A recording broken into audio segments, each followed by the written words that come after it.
En la vida, como en las empresas, ¿retienes a los mejores o te quedas con los peores? Porque soy tu madre. Bienvenidos a Porque soy tu madre. Hablemos de liderazgo sin rodeos.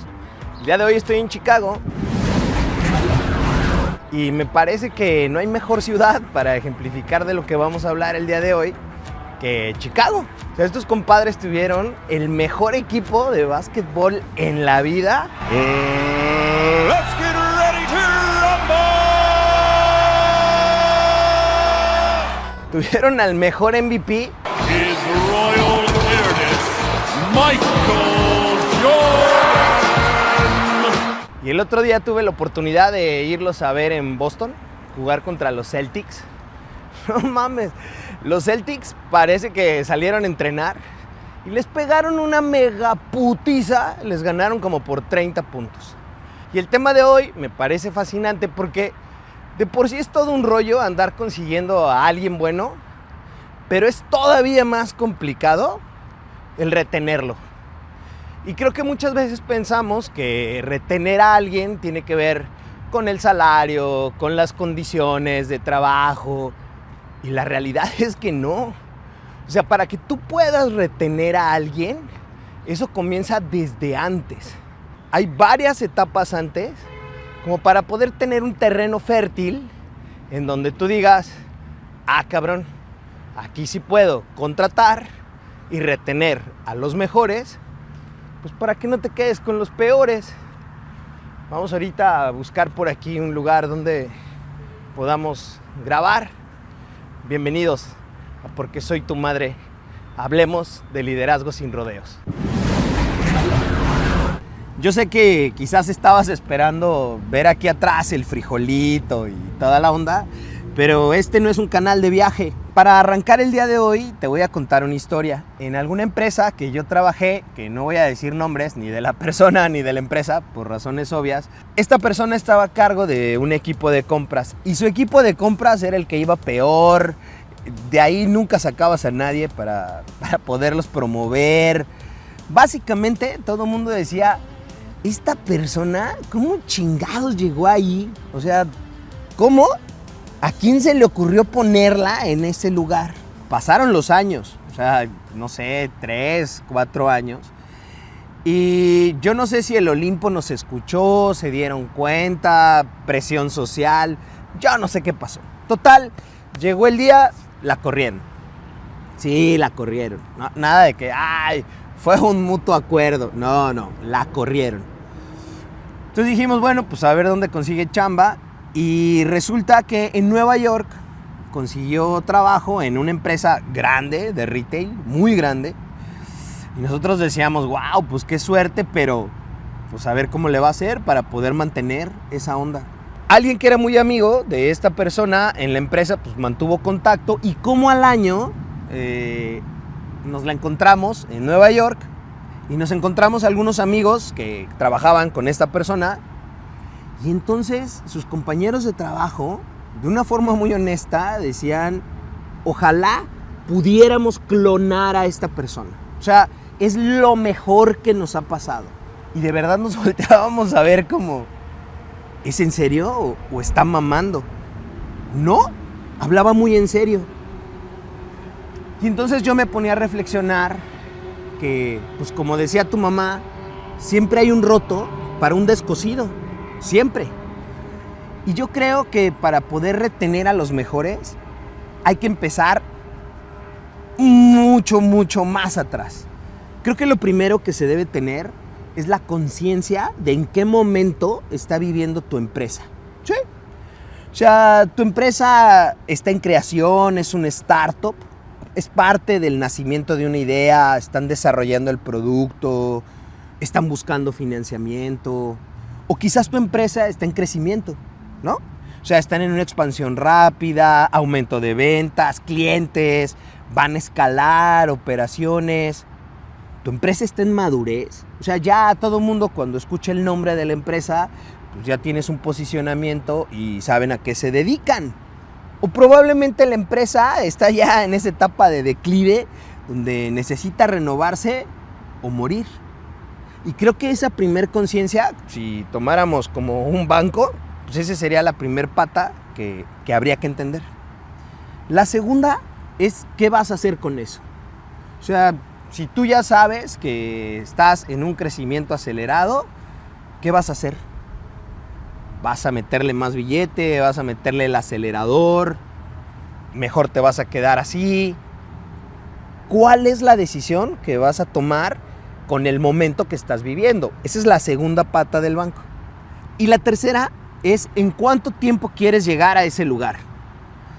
Yo ya lo he platicado varias veces y yo trabajé para un fondo de inversión. Cuando yo llegué, la empresa había que sacarla o venderla en 3 años. Era todo lo que quedaba. Del periodo de 5 ya solo quedaban 3. Para yo poder reclutar a mi equipo, pues evidentemente necesitaba primero a un equipo que fuera maduro, que entendiera muy bien el mercado. No teníamos tiempo para poder andar de alguna forma experimentando. Necesitaba a alguien que ya supiera qué hacer y cómo hacerlo. Además, esa misma madurez yo necesitaba que tuvieran la piel gruesa. ¿Por qué? Pues porque estábamos en Ciudad de México y íbamos a estar sobre una presión impresionante. O sea, nadie nos iba a decir, bueno, sí, no te preocupes, inténtalo. Evidentemente íbamos a estar en una jungla y toda la presión iba a recaer en nosotros. Pues era más que evidente que necesitaba personas con una madurez profesional, pero también con una madurez emocional.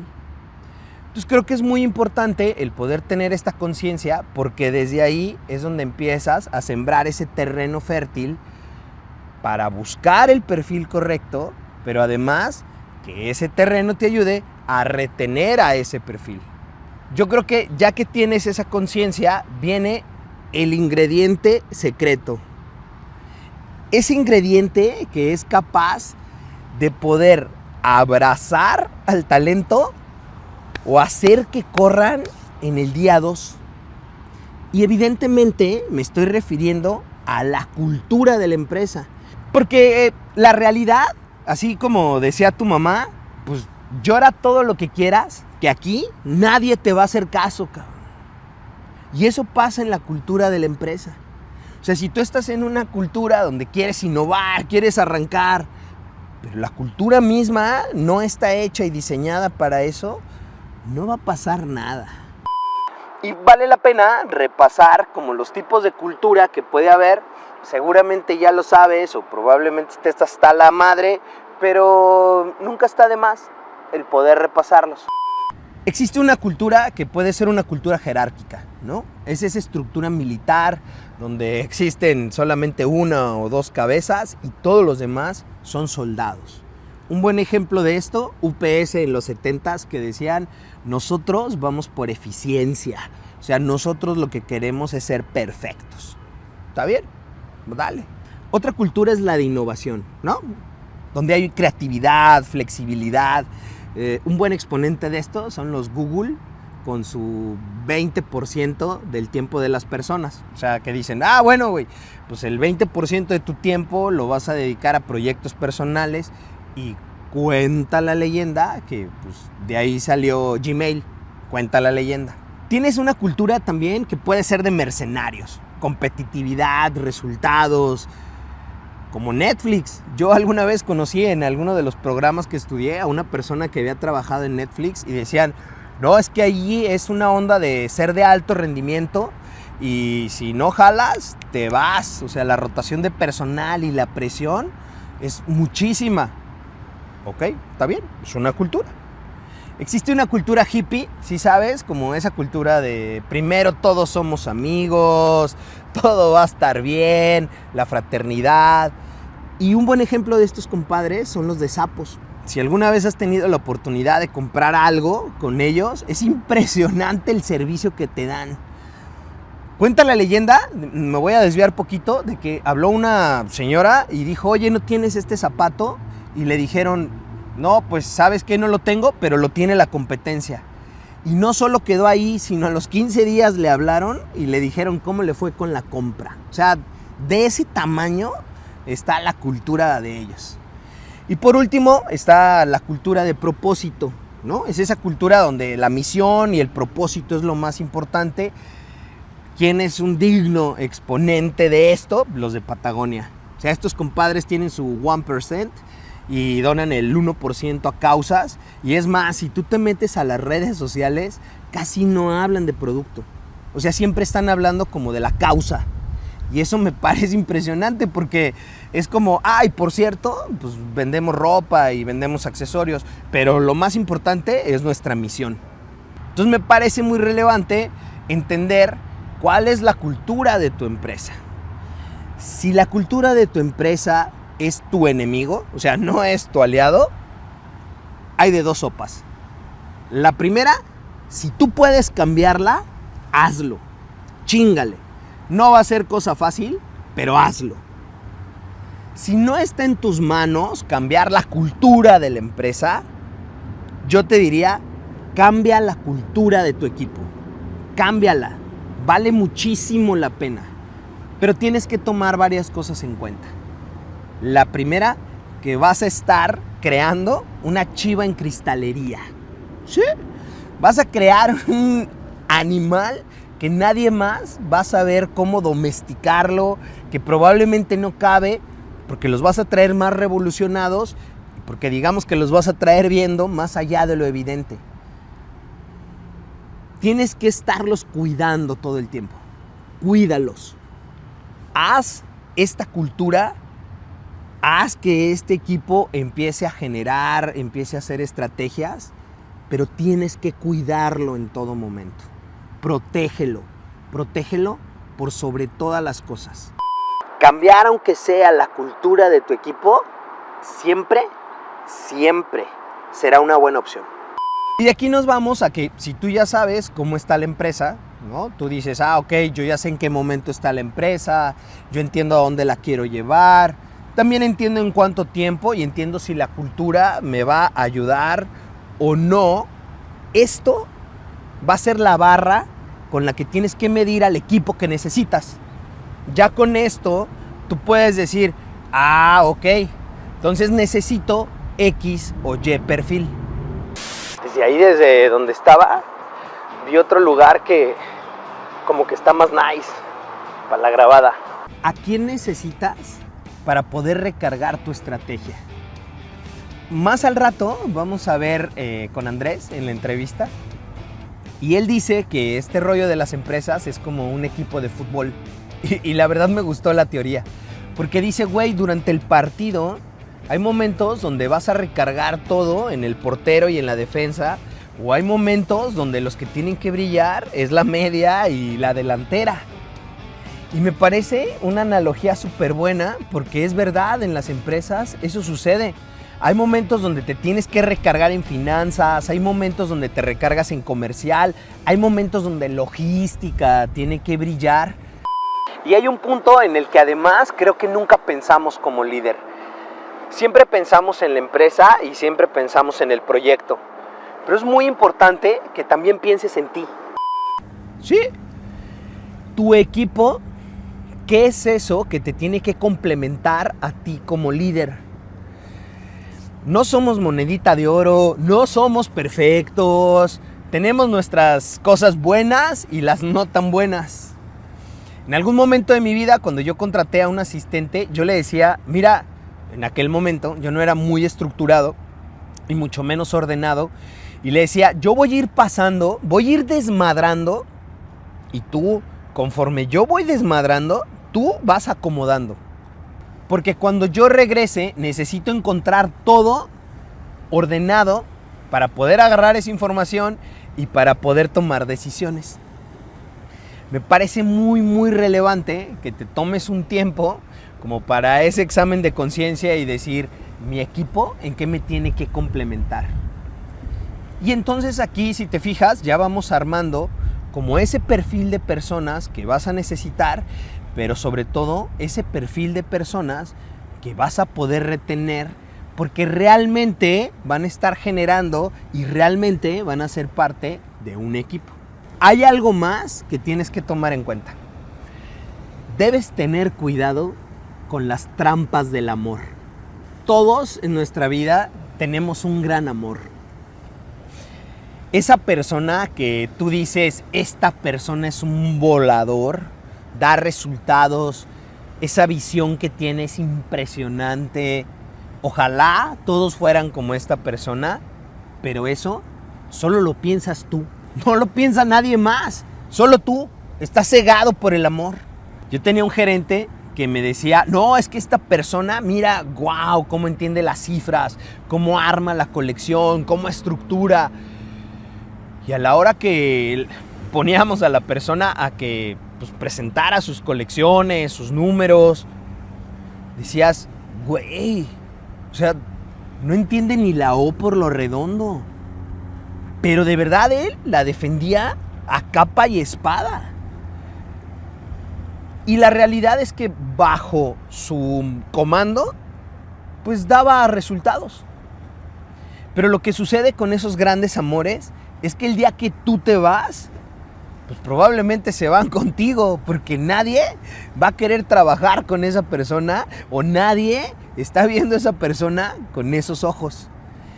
Y creo que lo peor aún es que ese gran amor se vuelve como muy disruptivo en el equipo, porque entonces lo que empieza a pasar es que dicen, pues yo sí le chingo, yo sí hago, esta persona no, y entonces empieza a crear todo un desmadre y todo un desbalance. Un desbalance que lo estás creando tú, o sea, lo estás haciendo tú, no lo está haciendo nadie más. Entonces yo te diría, pilas con las trampas del amor, pilas, de verdad, no vale la pena. Una vez que ya sabes además cuál va a ser ese terreno fértil, pues siempre surge la pregunta, ¿y cómo los voy a retener? Hay dos puntos importantes que por lo menos creo que a mí me han funcionado. Bueno, no creo, a mí me han funcionado. El primero es que yo creo que la retención económica debe ser a la medida. Es decir, si para ti esa persona vale X, págaselo. De verdad, yo entiendo perfecto que hay bandas salariales, entiendo perfecto que hay una cuestión de mercado, pero si encontraste una persona realmente, digamos, tu MVP, protégelo, págale bien, págale por encima de mercado, blíndalo. De verdad vale la pena. Y ya sé, estás pensando, bueno, pero eso no lo es todo en la vida. No lo es todo, pero da bastante comodidad. Porque lo segundo que a mí me ha funcionado y que también con Andrés lo vamos a platicar es el salario emocional. Todo eso que rodea a la persona y todo eso que realmente hace que esa persona pueda estar, digamos, 100% aquí ahora trabajando y dando su máximo. Si por ejemplo tienes a alguien en tu equipo, puede ser papá o mamá y va a ser un festival de su hijo de 3 años, que vaya a ver el festival, que no se pierda ese momento que es oro molido, esos momentos que ya no van a regresar. Si alguna persona tiene algún familiar enfermo y necesita cuidarlo, pues mándalo a que trabaje desde su casa. Tú puedes decir, bueno, sí, pero es que se va a distraer. Mándalo. O sea, de verdad, si tenemos como una preocupación genuina por las personas, debe ser genuina, porque si no, la realidad es que tarde o temprano dices, güey, este güey no es honesto. Pero si tienes realmente una preocupación genuina por las personas, te interesas por lo que es importante para esa persona y además puedes ayudar y cooperar para que esta persona, su entorno esté cada vez mejor, hazlo. De verdad, si tienes a esa persona, fíjate bien, entiendes muy bien en qué momento está la empresa, tienes un campo fértil, tienes a una persona económicamente, digamos, bien remunerada, o si no es con el salario, con bonos para que sea por rendimiento, ¿no? O sea, si llegas a tal lugar, aquí está tu bono, pero además como persona, cuidas su entorno, cuidas a su familia, tienes un talento que difícilmente va a querer irse a otro lugar. Yo le iba a los Patriotas de Nueva Inglaterra. The Patriots are Super Bowl champions. First dynasty of the century. Y tú puedes decir, pues sí, güey, le ibas cuando fueron 6 veces campeón. Pues sí, esa es la verdad. Yo le iba cuando eran campeones y me gustaba verlos. Y sí, ahorita le voy a los Jefes de Kansas City también porque son buenos. ¿Y qué? Pero yo recuerdo que Belichick, que era el entrenador en jefe, no recuerdo si lo leí, lo vi, es más, no recuerdo si yo lo inventé, pero me sirvió. Él tenía 5 pilares sobre los que recargaba toda la estrategia. El primero es que él decía que el equipo estaba por encima del individuo. Todo lo que hacía era primero por el bien del equipo y después era por el bien de la persona. Esto lo que hacía era que ninguna persona era indispensable y además fomentaba un entorno donde todos debían rendir al máximo. Y ya sé que estás pensando en Tom Brady y demás, voy para allá. El segundo pilar que él hacía en el equipo era la rotación y adaptabilidad. Y no la rotación de que se vayan. Los Patriotas eran conocidos por su capacidad para rotar jugadores en diferentes posiciones y poder ajustar su estrategia en función a los oponentes. Ellos iban moviendo su estrategia y entonces los equipos contrarios los estudiaban, pero cuando llegaban a jugar contra ellos, ellos ya traían otra estrategia. Y eso me parecía como brillante. Tenían protección de activos claves. Es decir, el equipo era primero, eso siempre fue, pero protegían a ciertos elementos que eran los que les ayudaban a realmente tener ese equipo fuera de serie. Ellos protegían evidentemente a Brady, ¿no? Protegían a Gronkowski, protegían a Edelman. Había como 6 jugadores que ellos eran la base de todo el equipo, estaban blindados. El resto se tenía que ganar su lugar. Bueno, incluso ellos también. Pero yo decía, pues sí, sobre todo en estos tiempos donde realmente la rotación de personas es muy alta, porque si en 2 años no consiguieron algo y ya se quieren ir a otro lugar, pues si tú tienes esas personas claves blindadas, me parece una muy buena estrategia. El cuarto pilar tenían foco en el desarrollo de talento. Y esto me parecía así como me volaba la maceta. Había un jugador que cuando era colegial, Edelman, él era quarterback. Para los que no están muy integrados en esta onda, básicamente era el que agarraba la bola, mariscal de campo, y la distribuía. El capitán del equipo. Estos compas lo reclutan y entonces dicen, ¿sabes qué, güey? No, cabrón, tú tienes realmente características para ser un muy buen receptor. Un receptor. O sea, básicamente es como si te dijeran, güey, pues sí te contratamos como financiero, pero no mames, puedes ser una diseñadora muy buena. ¿Qué pedo? ¿Qué traen? Y lo empezaron a desarrollar y es uno de los receptores mejores que han existido.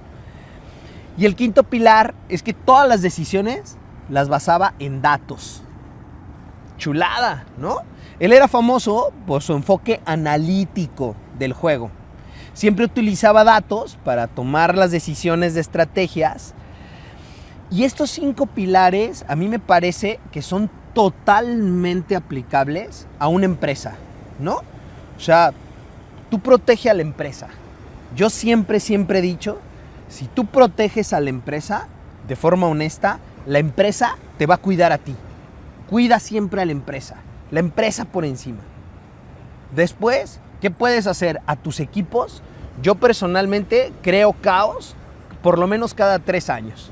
Es decir, si tú estás en una posición, te muevo a otra. Mi esposa dice que una escoba nueva barre mejor. Y sí, porque cuando tú llegas a una posición nueva, aunque sea dentro de la empresa, ¿qué es lo primero que quieres hacer? Pues decir que todo lo que se hizo fue una pendejada, ¿no? Y empiezas a buscarle cómo vas a mejorar. Si al mismo tiempo proteges a tu gente clave y esa gente clave sobre la que recargas tu estrategia, pues eso te va a dar continuidad y te va a dar paz y te va a ayudar a que tengas espacios donde puedas crear.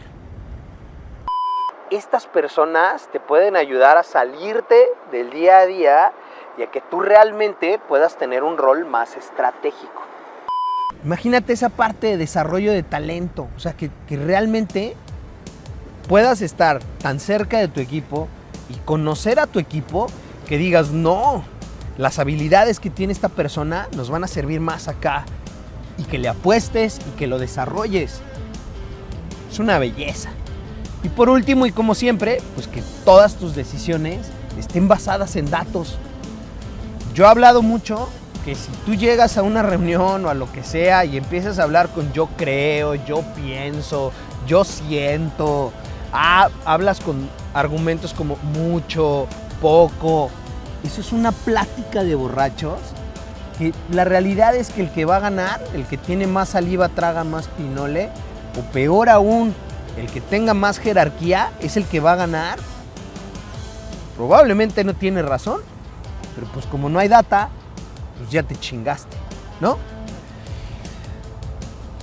A mí me funcionó muy bien y a mí me ha funcionado muy bien esta estrategia. Si tú tienes muy claro todo esto, vas a tener muy claro a quién reclutar. Van a ser personas que realmente se van a poder desarrollar a tu lado. Van a ser personas que no se van a querer ir a ningún lugar. Se van a quedar ahí contigo. Van a construir contigo. Nuestro invitado del día de hoy es don Andrés Villa. Él es gerente general de la empresa Domesa, Procesos y Canje y también de iPago. Tiene más de 20 años de experiencia en liderazgo de equipos de alto desempeño, crecimiento organizacional y sobre todo en servicios basados en tecnología. Yo trabajé muchos años con Bancolombia. Trabajé 11 años con Bancolombia. Y uno se mete, digamos, en la cultura de una empresa y uno cree que esa es la cultura. Exacto. Que Sí, ese sí. es el mundo. Así es. Y cuando salí de Bancolombia y entré a otra compañía, pues yo decía, con otra cultura totalmente distinta, yo decía, realmente acá tengo que aprender un mundo de cosas, desaprender otras, pero además puedo traer de esa otra cultura para poner acá. Porque es que en realidad no hay ninguna cultura perfecta. Porque depende del equipo de trabajo, depende de las personas, ¿cierto? Yo estaba en una cultura en Medellín, luego en una cultura en Bogotá es totalmente distinto. Entonces eso realmente me pasaba una cosa, como que el GEA y la ciudad era mi mundo. Y yo cuando salí de ahí, yo hacía una reflexión, yo decía, no, si el mundo es mucho más grande, esto no es solamente, este no es el mundo, el mundo no es tan finito. Así es. Sí, güey. ¿Sabes qué me pasó a mí? Yo una vez entré a una empresa y a los 5 meses dije, no, güey. Ellos dijeron y yo dije, ya, esta madre no está funcionando. Y yo viví en Ciudad de México, yo soy de Guadalajara. Y dije, pues me voy a dar unos meses, porque necesitaba unos meses como para acomodarme. Pero después dije, yo no me voy a regresar a Guadalajara, porque Guadalajara es una ciudad más chica. Y México, pues es un monstruo. Y yo decía, si me regreso a Guadalajara, mi mundo se me va a hacer chico otra vez. Pero si me quedo en Ciudad de México, buscando chamba en Ciudad de México, mi mindset va a estar aquí. Y esa carga va a echar a andar al burro. Porque tú tienes toda la razón, uno cree, a mi señora dice, bueno, aquí en Colombia que dice, pues el mundo es más grande que la avenida del Poblado, güey, ¿no? O sea, Exacto. hay más vida y se nos va, creemos que día a día es todo. Cuando yo empecé, digamos, uno de mis primeros jefes era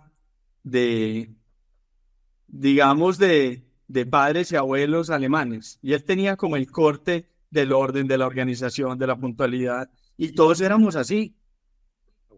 Porque claro, todos estábamos en un entorno en donde si él tiene eso como valor, pues todos adquiríamos ese valor. Entonces, pues al final, si uno va a una empresa donde el líder es una persona que es extrovertida, espontánea. En general, en la compañía, las personas son extrovertidas, espontáneas, ¿cierto? Y de ahí parte todo. Yo creo que las áreas de gestión humana tienen una gran habilidad para entender quién es su líder y llevar eso en los procesos de cultura. ¿Cómo te va trabajando con diferentes generaciones? Ese tema a mí me trae porque nosotros tenemos un ADN, luego los que siguen traen otro y los que siguen traen otro. Y entonces, a mí me ha pasado ahorita en ese ADN es que viene una generación que dice, si en 2 años no logré nada, ya me voy, y además la ley del mínimo esfuerzo, dices, ay, cabrón, ¿y cómo le vamos a hacer, galán? Yo sí no estoy de acuerdo con aquellos que dicen que las pasadas generaciones son mejores que las actuales. Son distintas, pero no son ni mejores ni peores. Solamente tienen maneras diferentes de hacer las cosas y hay cosas que tienen que aprender y hay cosas que tienen que enseñar, ¿cierto? Y ejemplos básicos. Las pasadas generaciones son de papel y lápiz.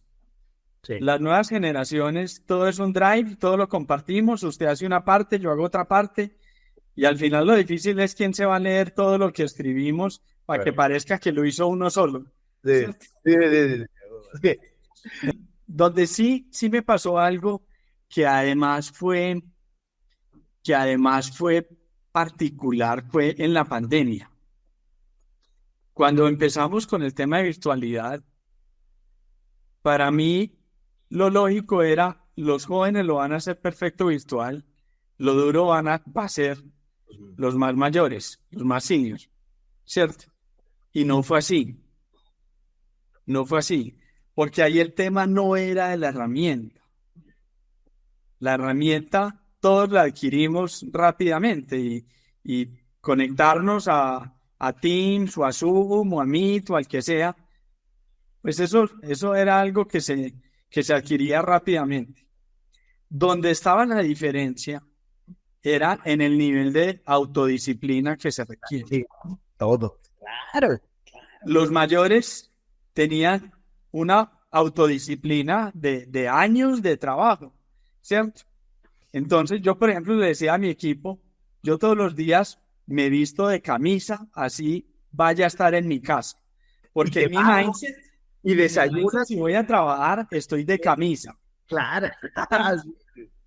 Pero los pelados se conectaban y estaban en camiseta, ¿cierto? Sí. Y ahí yo decía, yo no me voy a poner a pelear si camisa o camiseta. Si mi mindset se requiere camisa, Va. pues ellos no requieren la camisa. Ellos ya saben que se tienen que conectar y ya, y se conectan, ¿cierto? ¿Dónde estaba la diferencia? En la autodisciplina que se requería para el trabajo posterior,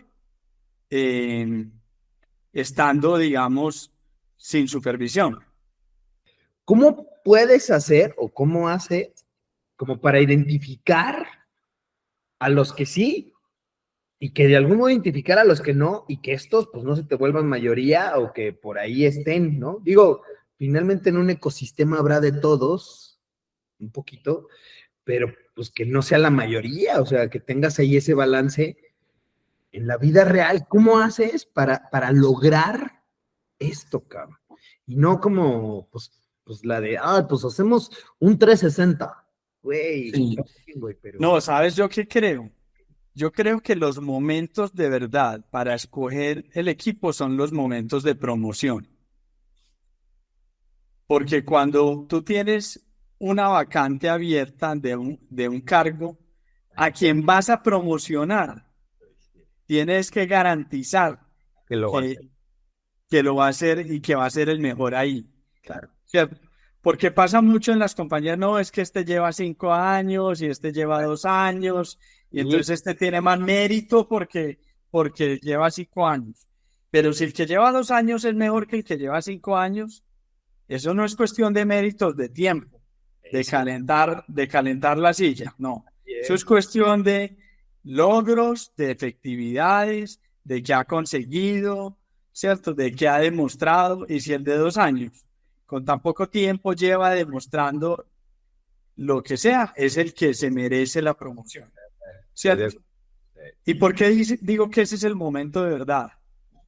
Porque cuando tú pones al mejor en una posición, usualmente, el mejor se rodea de gente muy parecida a él. Sí, claro. Eso es natural. Sí, sí, Entonces, esa persona también te ayuda a ir mejorando el estándar, ¿cierto? Yo creo que el error es tomar una decisión equivocada por mantener un statu quo. Cuando tú tienes gente muy buena, te la van a robar. Y tú puedes tener el mejor proceso de retención. Y se lo Y van a si alguien se le quiere robar, se le va a robar finalmente. Hay que estar preparado para cuando te roben la gente. Y si cómo te roban la gente, y es signo de que lo estás haciendo bien. ¿Qué incentivos en tu vida diaria te han funcionado más para retener personas? Porque estás de acuerdo que no siempre es dinero. O sea, el dinero tiene un pico y ya. Pero Sí, ¿qué y tiene un cuartil, es decir, tiene, digamos, una franja, es? O un sea, rango. de aquí a aquí jugamos. Estás bien, güey. Ya de aquí a acá no puedo. Entonces, sí, el dinero es importante, evidentemente. Todos trabajamos por lana, pero ¿cuáles incentivos que no son lana crees que en tu experiencia son como los más importantes para retener a la gente? Y yo no sé incluso si eso va por generaciones, ¿sí sabes? Porque probablemente eso ya está variando.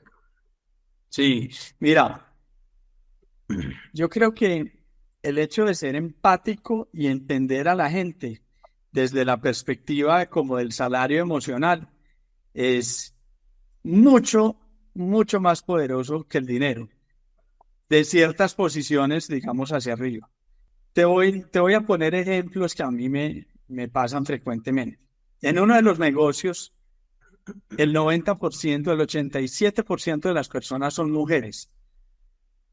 Es un negocio de mujeres, ¿cierto? Y de ese universo de mujeres, más o menos la mitad ya son mamás o están en proceso de serlo, Mamá. ¿cierto? El otro 50% quiere ser mamá, o está buscando ser mamá, o ya se le fueron los hijos, ¿cierto? Pues es mamá, pero digamos ya no tiene la responsabilidad del día a día de sus hijos, ¿cierto? Entonces, a ese rango de personas que están todavía cuidando a sus hijos, encargadas de sus hijos, yo soy demasiado abierto en que es que tengo la entrega de notas de mis hijos. Anda y recibe las notas. Eh, es como, es como entender qué es lo importante de cada momento. Claro. O Sí, sea, estoy de acuerdo. Como si la estamos etapa. en el momento de sacar resultados, estamos viendo resultados del número y qué pasó y por qué el costo y dónde lo hicimos mal y qué tenemos que corregir o lo hicimos bien y qué tenemos que seguir haciendo, ¿cierto? Pero si una mamá tiene un niño enfermo, no le pidas que esté concentrada haciendo un análisis financiero. Va a tener su cabeza en el hospital, va a tener su cabeza en su hijo y es mejor darle un par de días y luego sí que se meta de lleno en el análisis financiero que necesitas que haga. Es como humanizar, ¿no? O sea, es como te veo como ser humano, entiendo cuál es tu necesidad y va. O sea, sí, yo creo que tiene que ver como en ser pleno, ¿no? Como ese compromiso Sí, de no eres el empleado, sino eres una persona que tiene más vida. exacto. Déjame ver en qué te ayudo para que tu Sí. entorno esté mejor. Para Y que eso tu balance de vida sí es, tenga mejor equilibrio, sí, de ¿cierto? acuerdo. De Y acuerdo. esa parte emocional genera el balance de vida y eso para la compañía es una protección frente a que la gente se te vaya a ir y es una manera de retener sin expresarlo, sin hacerlo como parte de la política, porque tampoco se puede volver en algo falso, Sí, ¿cierto? porque no Tampoco. te la creen, o sea, no te la compran, Exacto. ¿no? O Sí. sea, no hace eco, dices, ay, no mames. Sí, estoy Tiene de que acuerdo. ser algo genuino. Sí, sí, de acuerdo. Que es lo otro que creo que es fundamental para la retención y es tener un proyecto de futuro. Y esto lo veo personalmente y empresarialmente. Porque si tú como persona no te proyectas hacia el futuro y no tienes proyecto hacia el futuro, pues tienes una vida como muy sosa, como que entonces no tienes como por qué hacer lo que tienes que hacer todos los días. Pero en la empresa igual. Y te voy a contar una historia que me pasó en esta compañía en que estoy ahora. Cuando yo llegué a este negocio, esto es una organización que tiene 5 empresas, y yo llegué nuevo, externo, porque digamos no tenían a nadie internamente para promocionar a ese cargo. Y entonces llego como gerente de la compañía más pequeña que tenía el grupo. Ok. Para mí no era claro que yo iba a la compañía más pequeña del grupo. En la entrevista yo iba a una organización, no sé qué, a gerenciar una compañía. Cuando yo llego y digo, uy, Dios mío, yo soy el patito feo de este grupo. No quiero ser el patito feo. No estoy dispuesto a ser el patito feo. Y senté a mi equipo rápidamente y les dije, vamos a dejar de ser el patito feo. Sí o sí, con decisión, cueste lo que nos cueste, pero nos vamos a meter con pies y cabeza a hacer esto. Y entonces empezaban, no, pero es que el CAPEX está cerrado, es que la corporación no nos deja invertir, es que B, es que C, es que D. Listo, vamos a levantar la piedra de A, la piedra de B, la piedra de C, la piedra de D. Y en la medida en que empezamos a levantar esas piedras, todo el mundo empezó a generar como una reacción de, uy, esto sí es posible, esto sí se puede, ¿cierto? Y estábamos como a un 25% de la segunda compañía en tamaño del grupo.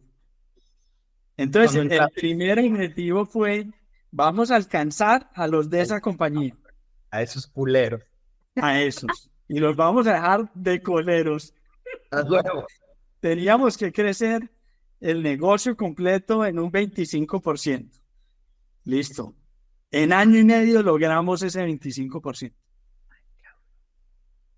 Pero todo el mundo enfocado, todo el mundo perfecto, los alcanzamos. Para el segundo corte financiero, ya por un pelito éramos un poquito. Listo. Ya. Vamos adelante, pero tenemos que sacarles espacio. Entonces vamos a sacarles espacio. Al año, tal vez al año o a los 2 años de eso, ya éramos un 50% más grande que al que habíamos pasado, ¿cierto? Ahora, en ese momento, éramos, con todo lo que habíamos crecido, éramos la mitad del que seguía. No, mano. O sea, había que crecer el Y doble. decíamos, uy, Dios mío, o sea, hemos crecido un montón. Llevamos 2 años con esta locomotora a full y a toda, pero vamos en la mitad del que sigue. ¿Cómo vamos a hacer esto? Y entonces dijimos, sentémonos a diseñar una estrategia de cómo vamos a hacer eso. Ya seguramente no lo vamos a lograr en año y medio, porque tampoco podemos ser irracionales, ¿cierto? Pero lo vamos a lograr. En ese momento, el equipo ya no con el miedo de cómo habíamos empezado la vez pasada, sino ya con la convicción de que éramos capaces de crecer lo que no nos habíamos imaginado, el equipo empezó a poner cosas sobre la mesa, y si hacemos esto, tal cosa, y si hacemos esto, tal otra, y tan, y de pronto armamos ese rompecabezas y dijimos, uy, es posible esta vaina, nos va a tomar entre 3 y 4 años, ¿cierto? ¿Cómo sería el convencimiento que una vez estábamos en una conversación ahí entre varios líderes de los diferentes negocios del grupo, y uno de ellos me dice, Andrés, hagamos una apuesta? Estábamos, digamos, en marzo. Hagamos una apuesta a que soy capaz de doblarte al final del año en utilidades. Sí, con esos huevos. Sí, él estaba en la compañía más grande, esa compañía que nos llevaba 50%. Ya íbamos en el tercer año de nuestra estrategia, habíamos cerrado esa brecha durísimo. Y yo le dije, listo, Hágale. hágale, ¿cierto? Nos hablamos en diciembre. Nos hablamos en diciembre. Y en ese momento yo ya era responsable por esa compañía inicial y por esa que me había pasado. Digamos que ahí se dieron unas condiciones y... O sea, los pasaste, ya son míos, culeros. Y Exacto. voy y me Ya quedé con esas dos compañías, ¿cierto? Y arrancamos, y al final de ese diciembre, ellos que creían que nos iban a doblar en utilidades, nosotros estuvimos por encima de las utilidades de ellos. Y por primera vez los pasamos, ¿cierto? Hoy en día todavía los mantenemos pasados, digamos ya de manera consistente, los pasamos en ingresos y en utilidades. Pero hoy en día, adicionalmente, yo ya soy responsable por esa compañía también. Bien. Y esa persona que me retó, hoy en día trabaja conmigo, y hoy en día me dice, yo no me imaginaba con quién estaba haciendo esa apuesta.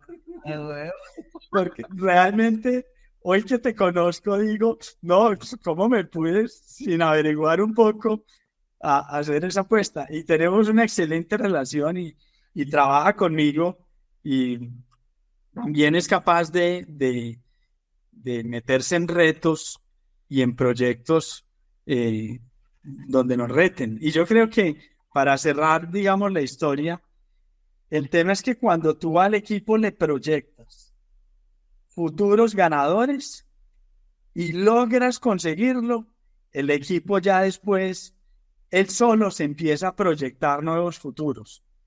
Y eso es muy poderoso.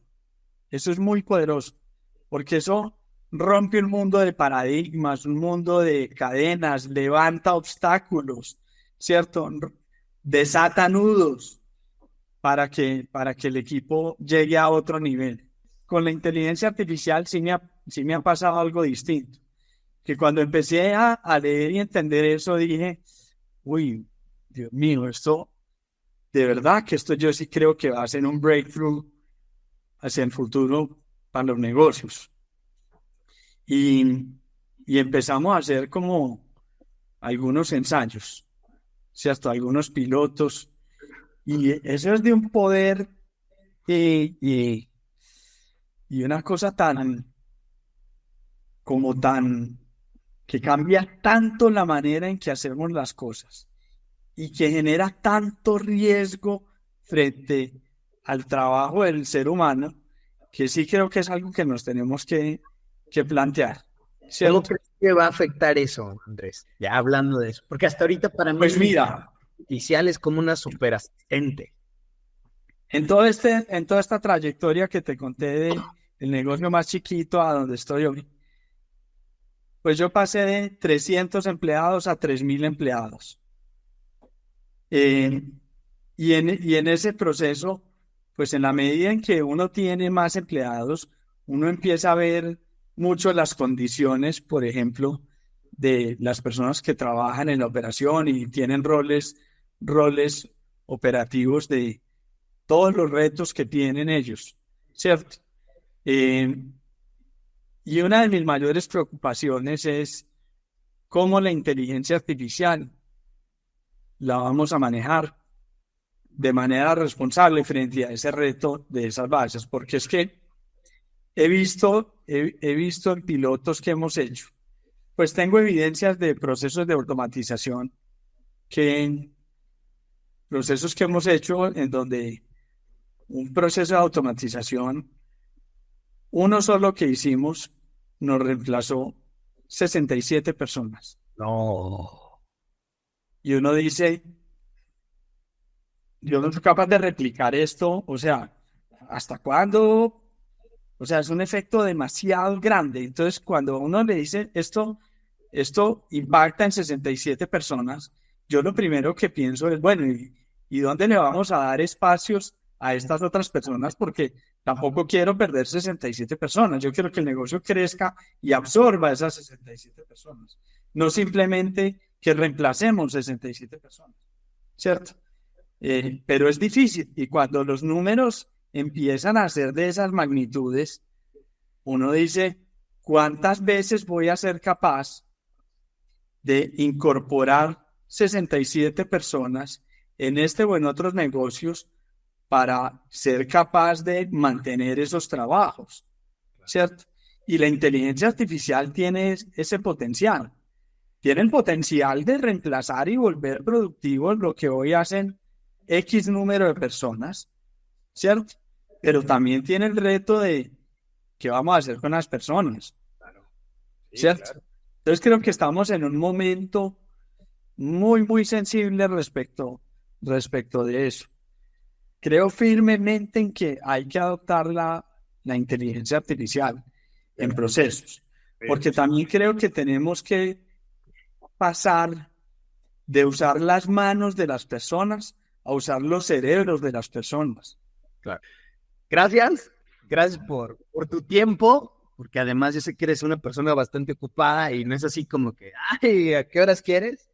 De verdad, gracias y gracias por ser cómplice de este proyecto. De verdad, gracias por todo, don Andrés. Cuando me dijiste que íbamos a hacer esto, dije, me parece fantástico, lo máximo, y no lo he hecho nunca, pero es de esas cosas que realmente me quiero gozar y disfrutar. Y la verdad, Carlos, me disfruté este momento completamente. Te agradezco mucho por haberme tenido en cuenta y haberme invitado. Mi hijo se lo explicó con plastilina. Creo que lo primero que se debe tener es la conciencia de en qué momento está viviendo tu empresa. ¿Cuál es la decisión que vas a tomar con el momento que estás viviendo? Esa es la segunda pata del banco. ¿En cuánto tiempo quieres llegar a ese lugar? Y vale la pena repasar como los tipos de cultura que puede haber. Nunca está de más. Si la cultura de tu empresa es tu enemigo, o sea, no es tu aliado, si tú puedes cambiarla, hazlo. Me parece muy, muy relevante que te tomes un tiempo como para ese examen de conciencia y decir, mi equipo, ¿en qué me tiene que complementar? Debes tener cuidado con las trampas del amor. Yo creo que la retención económica debe ser a la medida. Es decir, si para ti esa persona vale X, págaselo. Salario emocional. Recuerda que si no retienes a los mejores, te vas a quedar con los peores. Y también recuerda que la culpa no es del indio, sino de quien lo hace compadre. Bueno, pues ya es hora. El equipo de producción me dijo, no se te vaya a olvidar recordarle a toda la banda que se suscriba al canal y que active la campanita, ¿no? Y yo te diría que hagas lo que te dé tu chingada gana. Gracias por este rato y gracias por este tiempo. Me interesa muchísimo que dejes los comentarios para que podamos nosotros generar algo que realmente te sirva, porque la intención de este canal es hacer cuestiones que sean prácticas y que no sea así como humo, ¿no? Así es que gracias de corazón por este rato, y nos vemos en el segundo episodio, o nos vemos en el tercero, en el cuarto, pero nos vemos. Que tengas un buen día. Se me olvidaba algo. Yo soy Calo García y te quiero ver triunfar.